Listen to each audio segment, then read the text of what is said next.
Marianne Barbalayani, bonjour. Bonjour, Jean Vous êtes Rosetta. directrice générale de la Fédération des banques françaises. Oui. C'est peut-être pas le job le plus difficile de France, mais enfin, vous êtes quand même à la tête de la profession la plus impopulaire. Pourquoi est-ce que les banquiers sont aussi impopulaires en France? Bon alors, alto marronnier, hein, les banquiers ils ont une bonne image auprès de plus des 2 tiers de leurs clients et même 78% quand c'est son banquier. Donc par rapport à d'autres professions comme les journalistes, ils ne sont pas impopulaires. Merci pour les journalistes.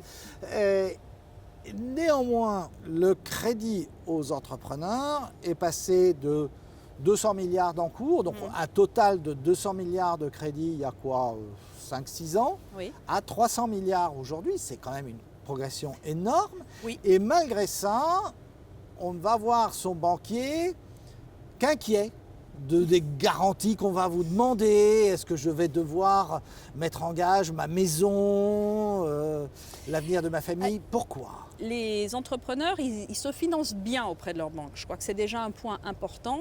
Il y a 80% des entrepreneurs qui font confiance à leur banquier. Donc c'est une relation qui se passe bien. Alors après, comment ça se passe un crédit aux PME? De plus en plus, la réglementation bancaire va exiger que les banques aient des garanties. Donc elles vont aller prendre des garanties là où elles existent et dans un certain nombre de cas, ça peut être des garanties personnelles. On essaye d'ailleurs de trouver d'autres solutions avec BPI, avec la BEI, etc. pour ne pas aller chercher les garanties personnelles qui sont toujours un sujet sensible. Et puis on essaye aussi, et ça c'est une grosse partie de notre boulot à la Fédération, d'éviter que les réglementations accentuent encore ce besoin de recherche de garanties. Et puis l'autre grand facteur de doute vis-à-vis des banquiers, l'ubérisation ou la robotisation, comment faut-il l'appeler? Alors, le numérique, peut-être tout simplement, qui n'est pas un facteur de doute, qui est un facteur de progrès en général, parce que ça va offrir des nouvelles solutions, plus de rapidité, des nouvelles manières d'entrer en relation avec sa banque, des assistances aux conseillers aussi. On parle beaucoup d'intelligence artificielle.